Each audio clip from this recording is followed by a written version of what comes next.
बनाई है और उसमें ऐसी तस्वीर बनाई जो ताज़ीरात पाकिस्तान की दफा 292 के तहत काबिल एतराज और फहश हैं, जिसके लिए हम अलहदा फौजदारी कार्रवाई का हक महफूज रखते हैं। मैं फाजल अदालत की इजाजत से पहले गवाह हलीम हफाजी को पेश करता हूं।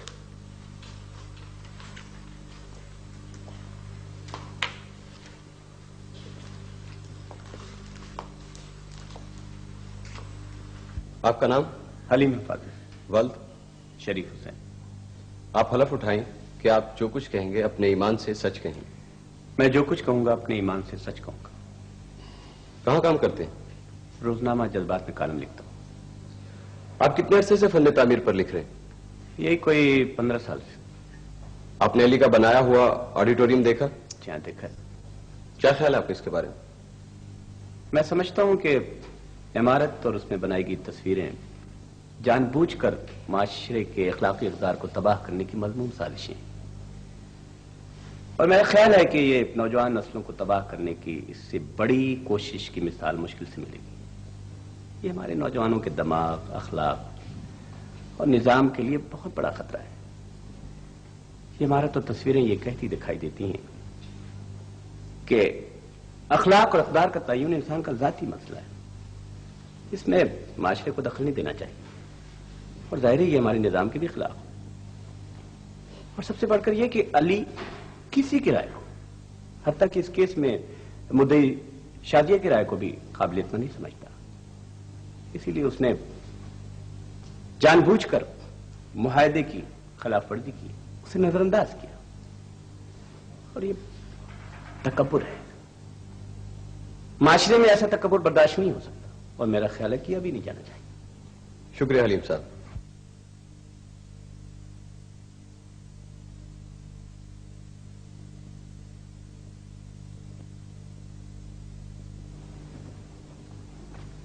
महरीन बीबी, बाहर अली साहब आए। महरीन बीबी,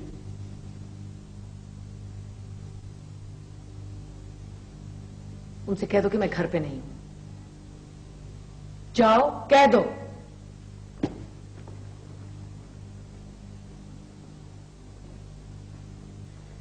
आपका नाम? राहील उबैद। वल्द? उबैदुल्लाह। आप हलफ उठाइए कि आप जो कहेंगे अपने ईमान से सच कहेंगे। मैं जो कहूंगा अपने ईमान से सच कहूंगा। राहील साहब, क्या आप और अली दोनों कॉलेज ऑफ आर्ट्स में इकट्ठे थे? जी हाँ, हम इकट्ठे पढ़ते थे। वहां अली का रवैया कैसा था? अली को कॉलेज से निकाल दिया गया था। क्यों? इसलिए कि कॉलेज की अथॉरिटीज जो चाहती थी अली उनसे मुनकिर था। क्या आपके ख्याल में मुद्दा अलैह में कोई ऐसी बात थी जो फन तामीर के हवाले से काबिल तारीफ समझी जा सकती हो? जी नहीं। जरा ऊंचा बोलिए प्लीज। जी नहीं, कोई ऐसी बात नहीं थी। अच्छा, कुछ अरसा मुद्दा अलैह ने आपके दफ्तर में भी काम किया? जी हाँ, कुछ अरसे काम किया हमारे दफ्तर में। क्या अब भी वो आपके दफ्तर में काम करता? जी नहीं, हमने उसको निकाल दिया था। क्यों? इसलिए कि वो काम ठीक तरीके से नहीं कर रहा था। अच्छा, अली के काम के बारे में आपकी क्या राय है? अली का काम अभी बिल्कुल नापुख्ता है। वैसे कभी कभी अच्छी बात भी उसमें नजर आ जाती है, चौंका देने वाली चीजें भी हैं, पर बेसिकली सारा जो काम है वो एक नापुख्ता जहन की पैदावार है। क्या अली के काम को एक माहिर फन तामीर का काम कहा जा सकता? अगर आप अमीरुद्दीन या हामिद जावेद के काम से उसके काम का मुवाजना करें तो नहीं। वैसे अगर ये चाहता तो एक बहुत अच्छा आर्किटेक्ट बन सकता था। मैंने बहुत कोशिश की, बाखुदा मैंने बहुत कोशिश की, पर यह सब कुछ बेसूद था। ग्राहकों से मुद्दा अलैह का रवैया कैसा था? गलत। यही तो सारी बात है। ग्राहकों से इसका रवैया बहुत सख्त था। एक बात मेरी बिल्कुल समझ में नहीं आती कि एक इंसान आपको पैसे दे रहा है तो आप उसकी बात क्यों नहीं मानते?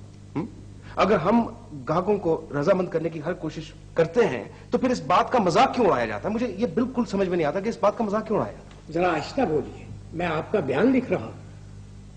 उबैद साहब, क्या आपने अली के काम से यह अंदाजा लगाया कि उसका जहन किस तरह काम करता? जी हाँ, मैं बताता हूं, आपको भी बताता हूं। देखिए, अली कहता है कि आर्किटेक्चर के बारे में गुफ्तगू करने से पहले वजू करना चाहिए। सुना आपने? वजू करना चाहिए। है ये अक्लमंदों वाली बात? हम सब लोग अपने पेट के लिए रोटी कमाने की कोशिश कर रहे हैं, तो फिर हीरो बनने की क्या जरूरत है? वैसे साहब, मेरा ख्याल है कि हम मौजू से हट रहे हैं, बात मुद्दा अलग की हो रही है। जी हाँ, मैं भी मुद्दा अलग की बात कर रहा हूं। इसको कुछ नहीं आता, इसको बिल्कुल कुछ नहीं आता, और मेरी समझ में नहीं आती कि हम सब लोग ये कहते हैं, वो डरते क्यों? आपकी तबीयत अगर ठीक नहीं तो? नहीं जी, मेरी तबीयत बिल्कुल ठीक है। आप मुझसे क्या पूछना चाहते हैं? मैं आपको जवाब देता हूं। आप ऑडिटोरियम के बारे में पूछना चाहते हैं, मैं आपको ऑडिटोरियम के बारे में बताता हूं। ये जो ऑडिटोरियम है, ये आर्किटेक्चर के तमाम असूलों की नफी करता है। ये जो इमारत है, जरा ऊंचा बोलिए प्लीज। ये जो इमारत है, इस इमारत में कोई इकाई, कोई वहदत नहीं है। शुक्रिया। आप कोई सवाल करना चाहेंगे? जी नहीं, फिर इस गवाह से भी कोई सवाल नहीं करना। शुक्रिया।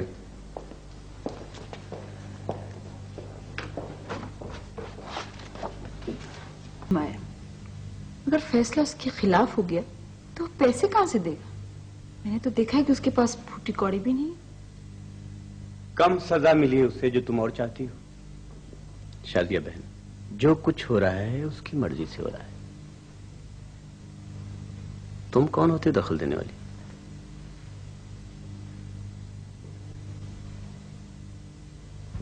आप कहां काम करती हैं?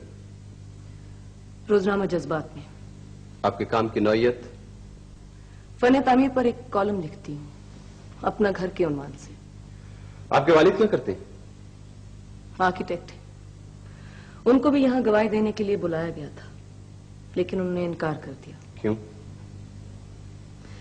इसलिए नहीं कि अगरचे ज़ेरे बहस इमारत की उनकी नजर में कोई वक़्त नहीं है, लेकिन ये जो हम लोग यहाँ कर रहे हैं ये कोई शरीफाना हरकत नहीं है। मिस उमीरुद्दीन, मेरे ख्याल में हमें सवाल और जवाब तक ही महदूद रहना चाहिए। ये तो ये फरमाइए कि आपकी राय में ये इमारत उस मुआहिदे के ऐन मुताबिक है जो मुद्दई और मुद्दा अलैह के दरमियान तय पाया था? मेरी राय में मुद्दई को चाहिए था कि वो अली से इस इमारत को इस जमीन से हटा देने की रकम तलब करती। उन्होंने तो सिर्फ इस इमारत को बदलने की रकम तलब की है।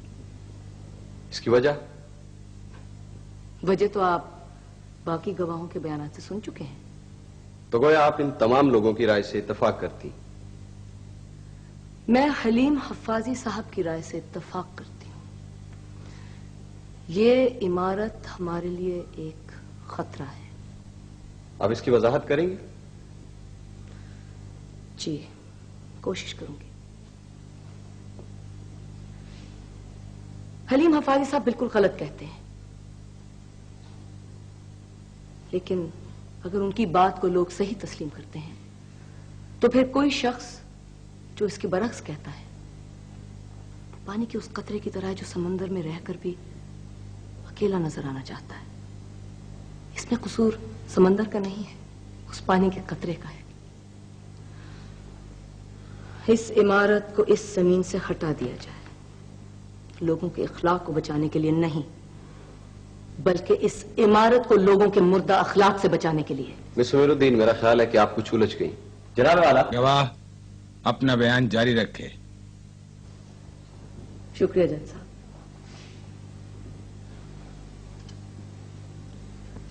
जैसे मैं कह रही थी जज साहब, हम लोगों की आवाजों में आवाज उठाने में ताकत नहीं रही, और हम लोग बेताकत आवाज जब उठाते हैं तो सिर्फ नारों में शामिल करने के लिए। जब एक साफ आवाज उठती है तो हम उसे अपने निजाम के लिए खतरा समझते हैं। मैं जानती हूँ कि मैं जो कुछ कह रही हूँ बेमायने शायद बेकार है, लेकिन मुझे माफ कर दिया जाए, इसलिए कि शायद जो मैं कह रही हूँ पहली और आखिरी दफा कह रही हूँ। शुक्रिया। जिरा नहीं जनाब वाला, मुझे कोई जरा नहीं करनी है। शुक्रिया मिस उमीरुद्दीन। शुक्रिया। जनाब वाला, मुद्दई की तरफ से गवाही मुकम्मल होती। Thank you. मुद्दा अलय कोई गवाही पेश करना चाहता है?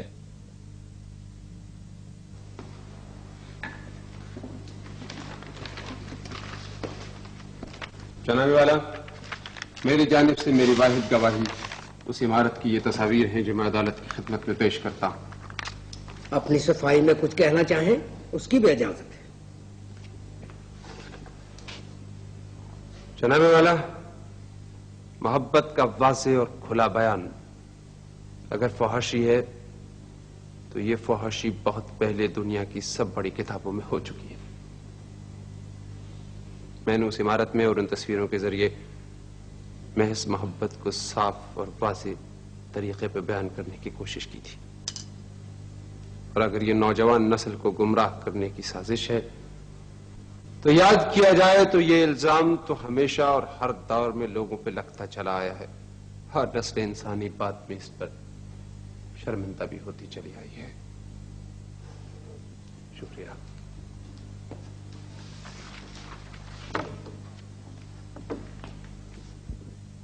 फरीक़ैन के दलाइल सुनने के बाद और गवाहों के बयानात सामने रखते हुए ये अदालत मुद्दई शाजिया के मुतालबे को जायज करार देती है और मुद्दई को इस इमारत में अपनी पसंद से रद्दोबदल कराने के लिए बाइख्तियार समझती है और हुक्म देती है कि इस रद्दोबदल के तमाम अखराजात मुद्दा अलय अली अपनी जेब से अदा करे।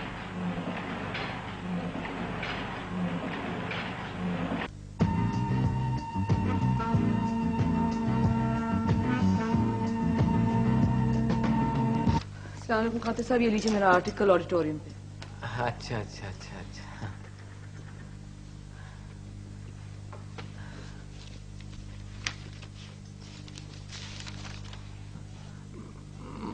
मगर ये तो नहीं छप सकता, आई समझ। खैर, अंदाज तो आपका हमेशा ही जालिमाना रहा है, मगर आपने ये अदालत में क्या कह दिया? ये तो हमारे अखबार की पॉलिसी के खिलाफ है, नहीं आई समझना। खातिर साहब, यही आर्टिकल छपेगा। अच्छा अच्छा, तो आप तशरीफ तो रखे ना, आप क्यों मेरी नौकरी के पीछे पड़ी हैं? अच्छा तो ठीक है, आप अपनी नौकरी रखिए, मुझे ये नौकरी नहीं चाहिए। या मेरे खुदा, यही मौका है मेरी मदद को। आप प्लीज खातून रुकिए तो सही। आप देखें ना, आप अच्छी तरह जानती हैं कि आपका कॉलम बड़ा पॉपुलर है, और अगर पॉपुलर कॉलम के लिखने वाली की छुट्टी हो गई तो फिर जाहिर है बाबर कमाल मेरी भी छुट्टी करा देगा। नहीं आई ना समझ? नहीं आई। तो खातिर साहब, ये फैसला तो फिर आपने करना होगा ना, सोच लीजिए, अच्छी तरह सोचिएगा। तो रुके, तो एक तो मुझे आपकी नहीं आई समझ, शायद कभी आ जाए।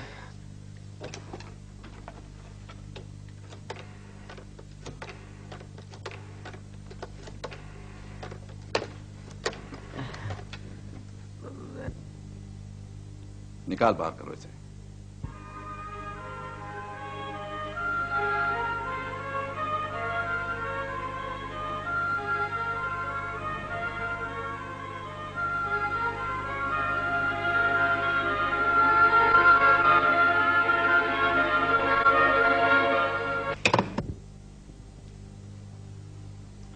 और खातिर, वो जो मॉड्यूलर फ्लैट्स के बारे में तुमसे आर्किटेक्ट पर ब्रीफ मांगा था, उसका क्या बना?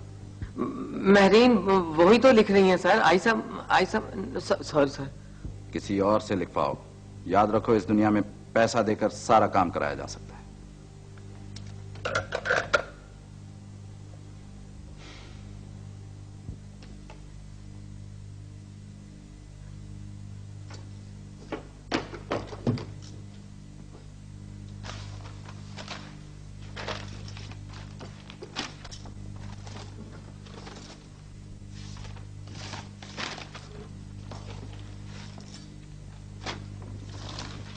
आदाब।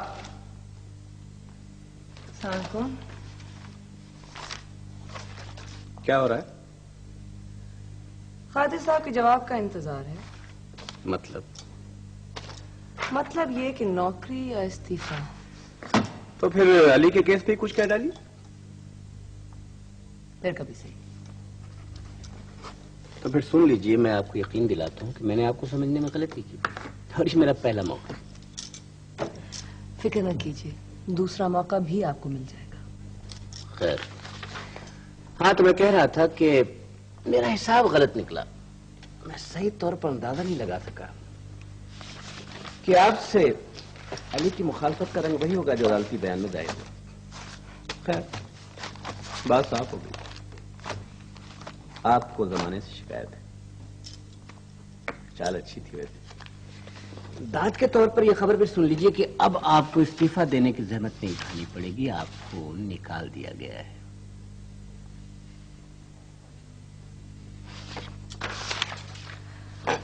शुक्रिया।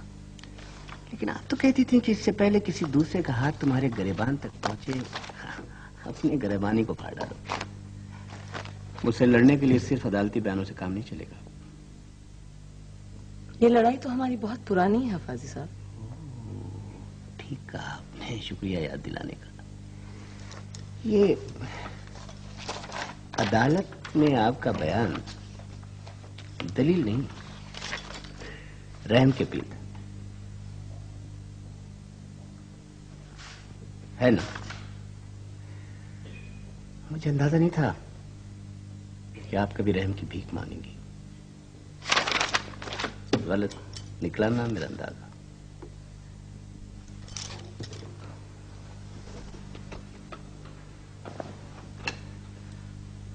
खुदा हाफिज। खातिर साहब, इस दफ्तर में हमारे भी कुछ मेहरबान हैं।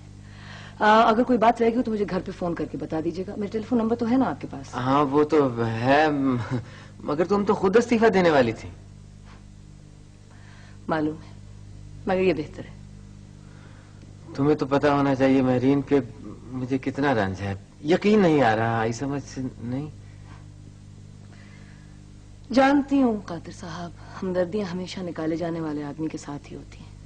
यकीन जानिए, मैंने कभी भी ये जज्बा जीतने की कोशिश ही नहीं की। लेकिन बहरहाल, मैं आपको एक बात बताती हूँ खातिर साहब, और शायद ये बात मैं सिर्फ आप ही से कह सकती हूँ। अगर आप लोग मेरे सब्र को आजमाना चाहते हैं ना, तो फिर मैं ये सब्र खुद आजमाऊंगी, ऐसे कि ये आपको भी याद रहेगा और अली भी याद रखेगा।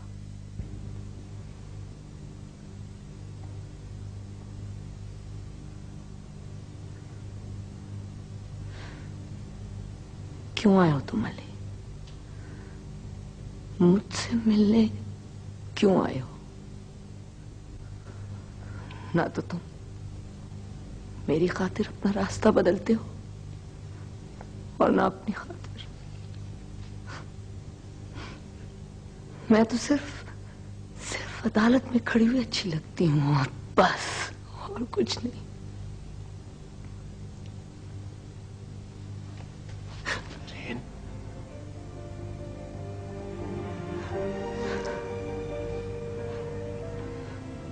करीब मत आना, मेरे करीब अली। चले जाओ, चले जाओ अली, मुझे छोड़ के चले जाओ, चले जाओ।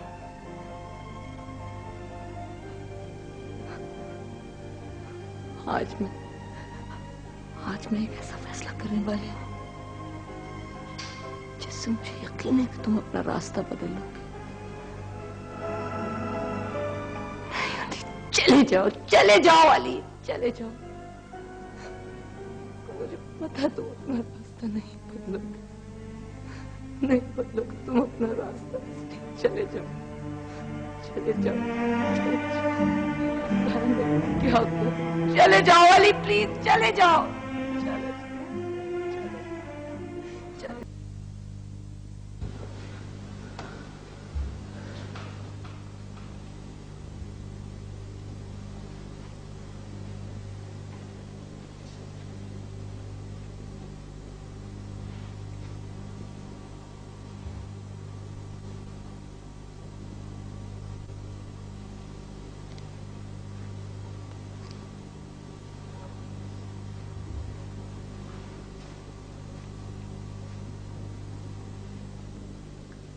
क्या बात है मैरी?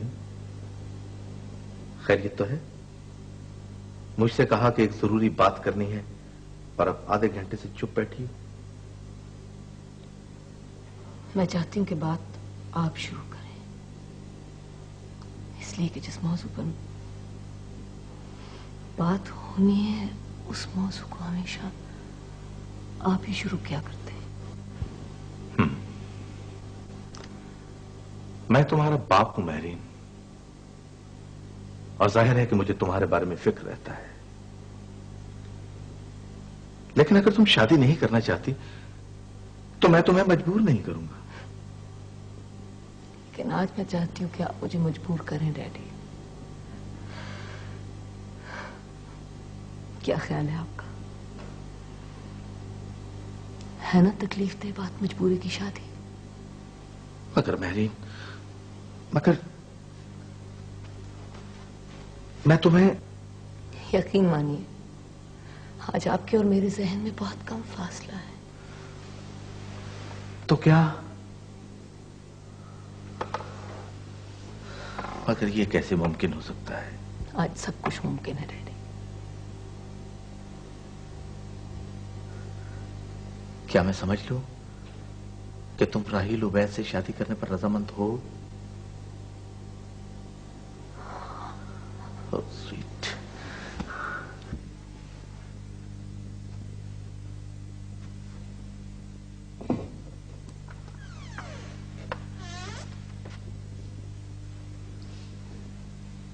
हेलो राहील। हेलो सलमा। आज कैसे याद आ गई? तुम मुझे देख के खुश नहीं हो? बैठोगे नहीं? आज भी जल्दी है? नहीं। ये क्या हुआ तुम्हें? बीमार हो? किसी डॉक्टर को दिखाया? मैं तुमसे मिलना चाह रहा था सलमा। हाँ, मगर ये क्या हालत बना रखी है तुमने? मैं बिल्कुल ठीक हूं। बात बताओ, तुमने अदाकारा शाजिया का नाम सुना है कभी? कहीं पढ़ा था, याद नहीं। क्यों? क्या किया उसने? नहीं, कुछ नहीं। वो दरअसल बात यह है कि शाजिया ने फन के नाम पे एक इमारत तामीर करवाई थी।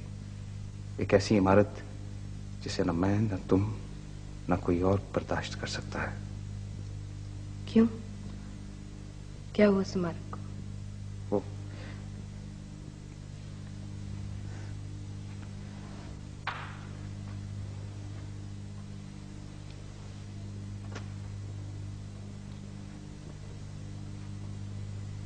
सलमा, मैंने एक बहुत बुरी बात की है। किसी दिन मैं तुम्हें जरूर बताऊंगा कि वो क्या बात है, लेकिन आज नहीं। आज तुम मुझे सिर्फ माफ कर दो और ये ना पूछना कि क्यों। बस तुम मुझे सिर्फ माफ कर दो। जो तुम कहो राहील, मैंने तुम्हें माफ किया। तुम भी खुद को माफ कर दो। बहुत बुरा वक्त पड़ा है तुम पे, है ना? हाँ, लेकिन अब मैं ठीक हूं। सलमा, आज तक हमने शादी क्यों नहीं की?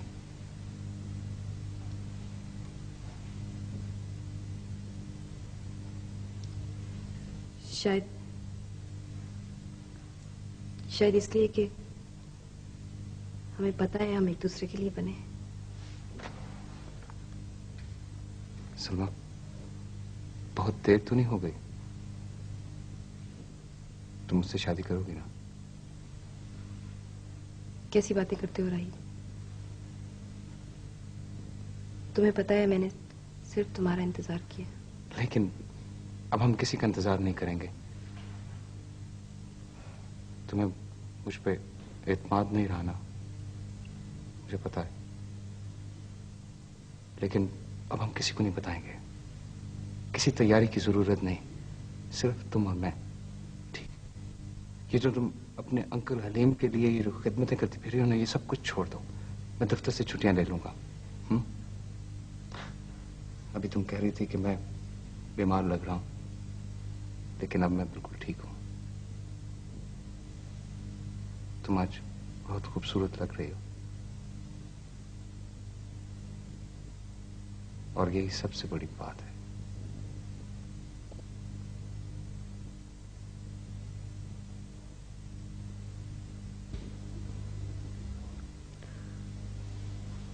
अली, जिस अजाब से हम दोनों गुजरे उससे तुमने कुछ सीखा? जो कुछ सीखना था बात पहले सीख चुका हूं। इस मुर्दा माशरे में जिंदा रहने का बस यही एक तरीका है। तुम अपना रास्ता न बदलोगे? नहीं नहीं। मगर अली, तुम्हें इससे अजियत नहीं पहुंचती? एक हद तक। उसके बाद वो जगह आती है मेरी, जहां आदमी सब कुछ बर्दाश्त कर लेता है।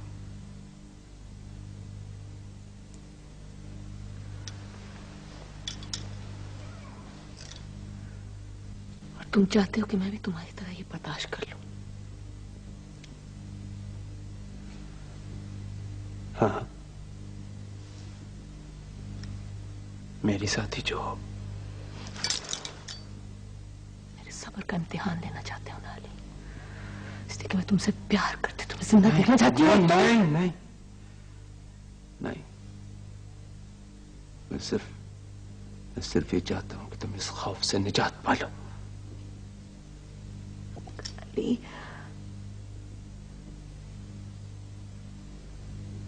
तुम्हें मुझसे बहुत प्यार है ना? है ना? इस रास्ते अगर तुम्हें दुख पहुंचे तो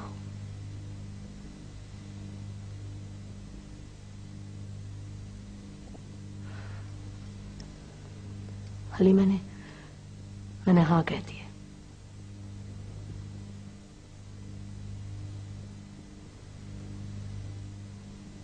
राहील उबैद से।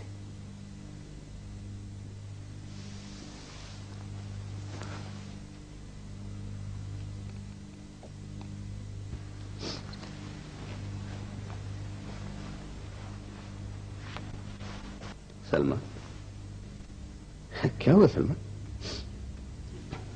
खुद गरज एहसास है, सिवाय उस खुशी के जो दूसरों की खिदमत करके हासिल हो। नहीं अंकल, अपने लिए खुशी ढूंढना खुदगर्जी नहीं है। खुदगर्जी ये है कि आप लोगों की रोटी हुई हिम्मत जगाने के बजाय खिदमत की बैसाखियां लगाकर चलने पर मजबूर करें, गैर मुल्की इमदाद की तरह। अपने लिए खुशी ढूंढना खुदगर्जी नहीं है अंकल। खुद, मेरा, अपना, ये सब खुदगर्जी जाहिर करता है। फर्द कोई चीज नहीं, खुद को कुर्बान करना पड़ता है माशरे के लिए। नहीं अंकल, सच तो यह है कि खुद को ढूंढना पड़ता है, मुकम्मल करना पड़ता है आगे बढ़ने के लिए। कुर्बानी का लफ्ज उन लोगों ने बनाया है जो नहीं चाहते कि हम अपने हाथ पांव मारकर अपने लिए जगह पैदा करें। तुम्हें कभी शिकस्त नहीं हुई सलमा, होगी तो शायद तुम्हें भी कोई पनाह ढूंढनी पड़े।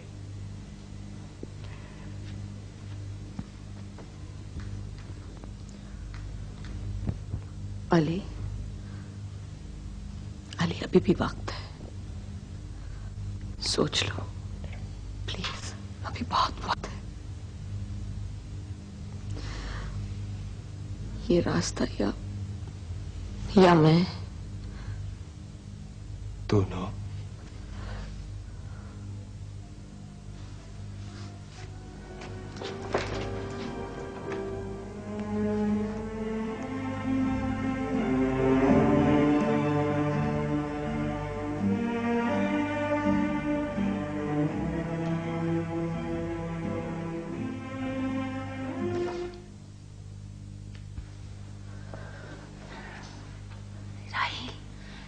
आ गए बेटे तुम?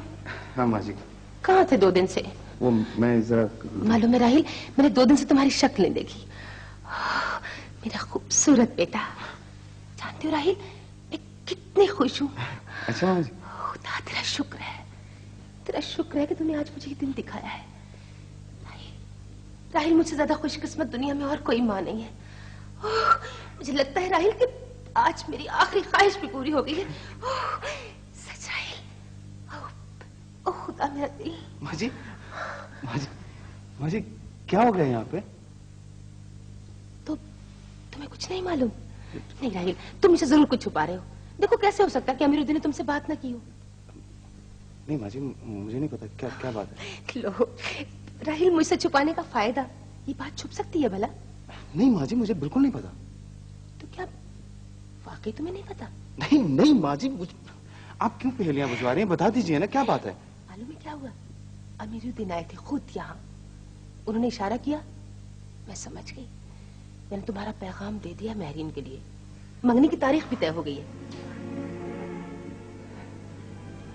ये कैसे हो सकता है माजी? ये महरीन से किसी ने पूछा है? लेकिन अमीरुद्दीन तो कह रहे थे कि उनकी मर्जी में महरीन की मर्जी भी शामिल है। नहीं, ये मुमकिन नहीं है, मुझसे किसी ने नहीं पूछा माजी। राहिल, राहिल तुम्हारा क्या मतलब है कि मैं नहीं जानती कि तुम क्या चाहते हो? हम सोचते हैं कि हम एक दूसरे को जानते हैं, लेकिन हम तो अपने आप को भी नहीं जानते माँ जी। मुझसे फलसफा मत बघारो, बैठो। देखो राहिल, मैं जानती हूँ कि एक दिन तुम्हें इस मुल्क का सबसे बड़ा आर्किटेक्ट बनना है। अमीरुद्दीन के नाम की जगह तुम्हारा नाम रखा जाएगा, उसकी बेटी मेरे बेटे की दुल्हन होगी। ये सब तुम्हारी किस्मत में लिखा है राहिल, ये सब किस्मत में लिखा और मुझे मालूम है। हाँ, मगर मुझे कुछ सोचने का वक्त चाहिए माँ जी। मैं अगर मगर कुछ नहीं राहिल। देखो, क्या मैं नहीं जानती कि तुम इतने दिनों सिर्फ एक ही बात सोच रहे थे, और अब मैंने फैसला तुम्हारे हक पे दे दिया है। राहिल, क्या मेरी सारी जिंदगी की खिदमत के बदले में तुम मुझे एक फैसला करने का हक भी नहीं दे सकते? क्या मेरी मोहब्बत के बदले में तुम मुझे ये भी नहीं दे सकते कि मैं तुम्हें खुश देख सकूं? खुशियां, आप खुशियों की बात करती हैं माँ जी, और मैं तो सिर्फ खुशी को ढूंढ रहा हूं।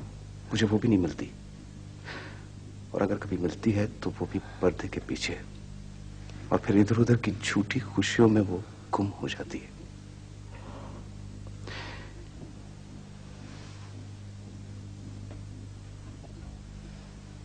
सुनो राहिल, सुनो, क्या तुम खुश नहीं हो? नहीं माँ जी, आप खुश हैं ना? आप खुश हैं, मैं भी बहुत खुश हूं माँ जी।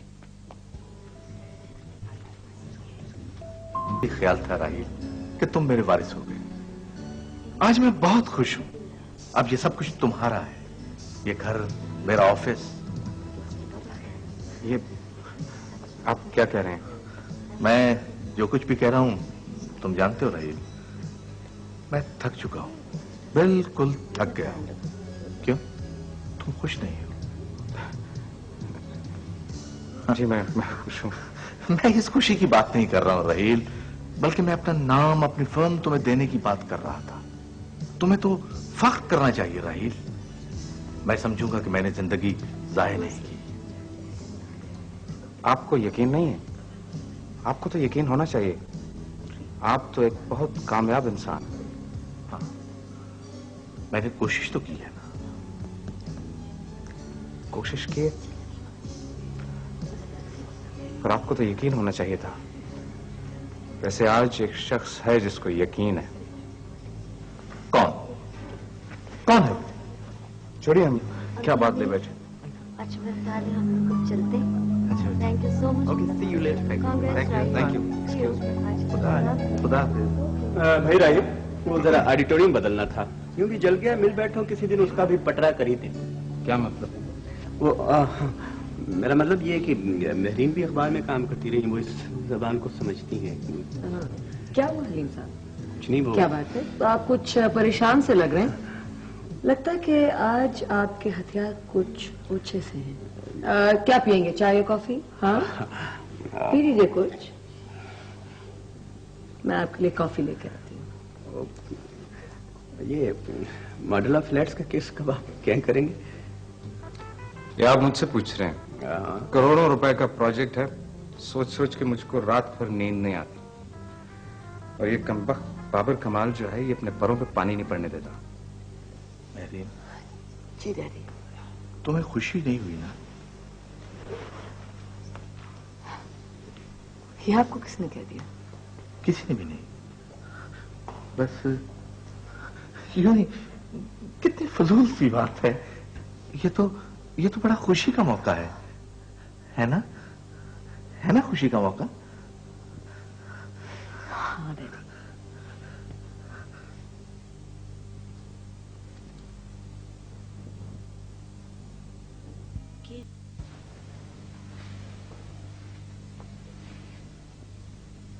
आपने ठीक कहा था अंकल। जब आदमी शिकस्त देखता है तो उसे पनाह ढूंढनी पड़ती। सारी गुफ्तगू का मकसद?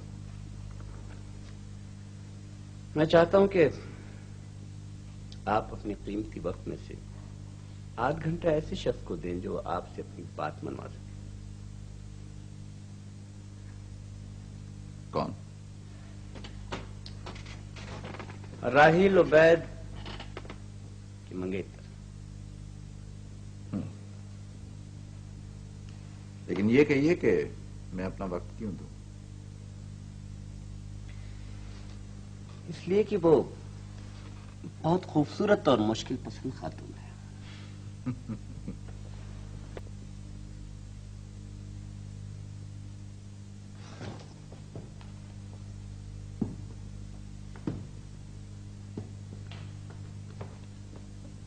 आदाब। आदाब। अब प्लीज जाइएगा नहीं।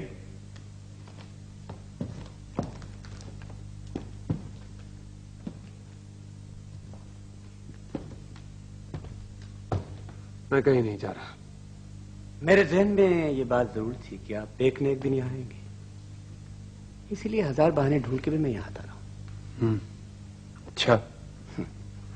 आप शायद मुझसे बात नहीं करना चाहते। बात दरअसल ये है कि मैं आपके काम की अहमियत को समझता हूँ।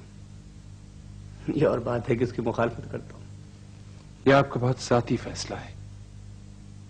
आप जितना मैं आपके काम की अहमियत और हैत को समझता हूं और कोई नहीं समझ सकता, शायद सिवाय महरीन के।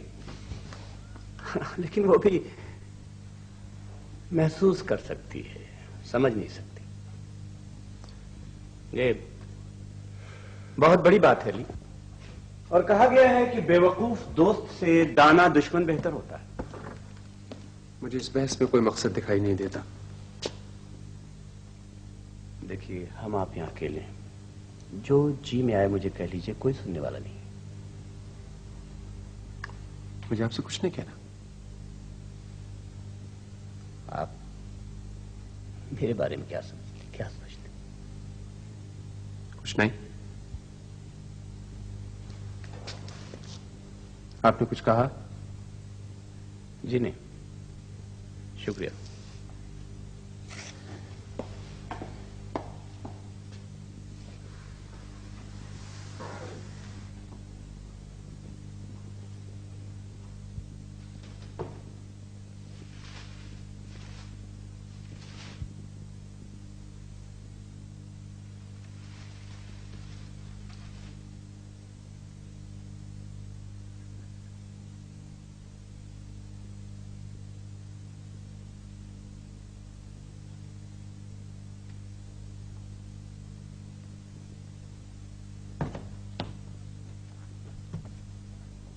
सर, हलीम अफंदी साहब आपसे मिलने आए। बुला।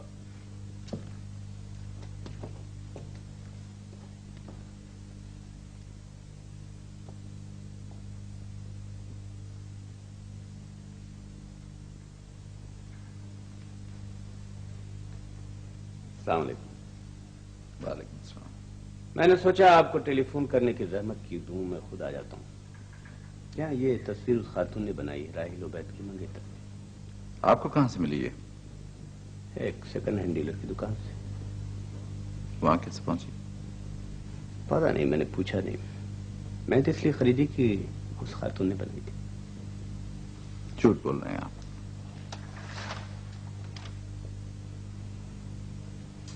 अगर इतनी सी बात होती तो आप मुझे इसे भेजने की इस यकीन से जुर्रत न करते।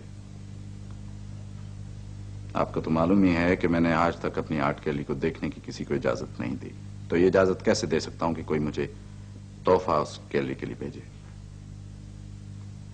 लेकिन आपको पूरा पूरा यकीन था कि ये तस्वीर बड़ी अजीब, बड़ी अनोखी है। इसे बनाने में बड़ी जुर्रत चाहिए। और आपको यह भी पूरा पूरा यकीन था कि मैं ये तोहफा कबूल करने पर मजबूर हो जाऊंगा, और हो गया। हलीम साहब, मुझे उस खातून से मिलवाइए।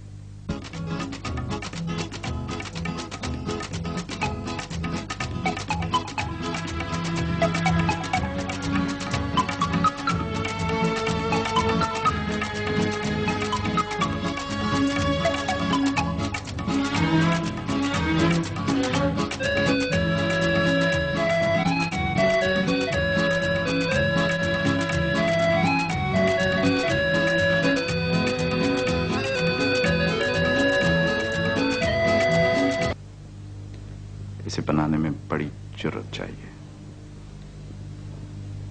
और आपको यह भी पूरा पूरा यकीन था कि मैं ये तोहफा कबूल करने पर मजबूर हो जाऊंगा, और हो गया। हलीम साहब, मुझे उस खातून से मिलवाइए। तो क्या करना चाहिए? जो तुम्हारी मर्जी। चलो ऐसा करते हैं कि फिल्म देखते हैं आज चल के। है कोई फिल्म जो तुम देखना चाहते हो? नहीं तो बस वक्त ही गुजारना है ना। हाँ, चलो वक्त को गुजारें। कितना अजीब लगता है वक्त गुजारे।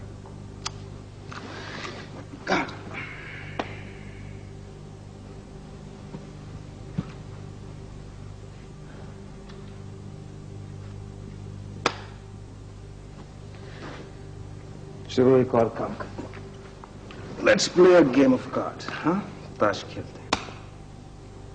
क्या खेलें? क्या खेलें? अब ये भी मुझको बताना पड़ेगा। भाई देखो, ये बहुत गड़बड़ वाली बात है। जब से हमारी मंगनी हुई है, तुमने आज तक ये नहीं कहा कि तुम्हें क्या चाहिए। क्या बुराई है इसमें? बुराई? जिस इंसान की कोई ख्वाहिश ना हो, समझो कि वो मर गया। मैं तो जिंदा हूं। मगर तुम्हारी रूह, वो कहां पे है? असल चीज तो वो है। और रूह किसे कहते हो तुम? वो जो सोचे, जांचे, फैसले करे, है ना? हाँ, वही जो महसूस करे। उसे तुमने खत्म कर दिया। उसे खत्म नहीं करना चाहिए, है ना? सोच को और एहसास को खत्म नहीं करना चाहिए। और क्या, वरना इंसान एक चलती फिरती लाश बन जाता है, जैसे कि एक खला। हाँ, बिल्कुल। और यही सबसे बड़ा गुनाह है। महरीन, तुम्हारी रूह कहां है?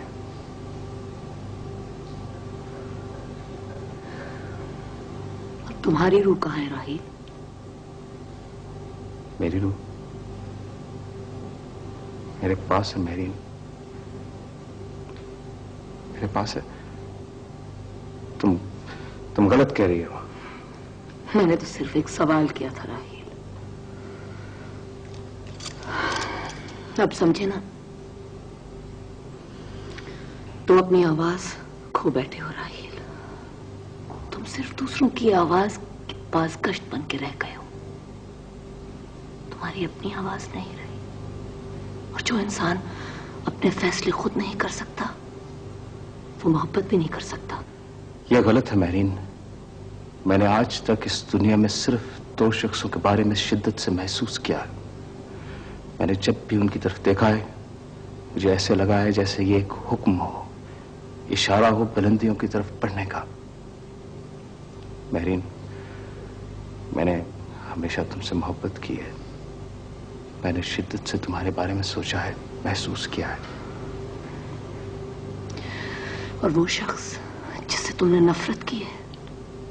नफरत नहीं। वो कौन था राहील, कौन था वो?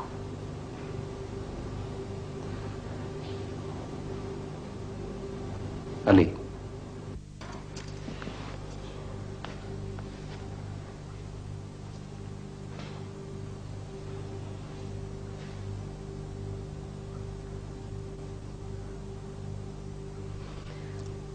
राहील, तुमने मुझसे भी कभी मोहब्बत नहीं की। तुम मोहब्बत कर ही नहीं सकते। तुम सिर्फ इसलिए कहते हो कि तुम मुझसे मोहब्बत करते हो, इसलिए कि तुम समझते हो कि ये सही बात है और तुम्हें ये कहनी चाहिए, और कुछ नहीं। बस नहीं, ये झूठ है। नहीं राहील, राहील, ये झूठ नहीं है, ये सच है राहील। और मुझे तुमसे हमदर्दी है। बीबी जी, बाहर कोई हलीम हिफाजी साहब आए हैं।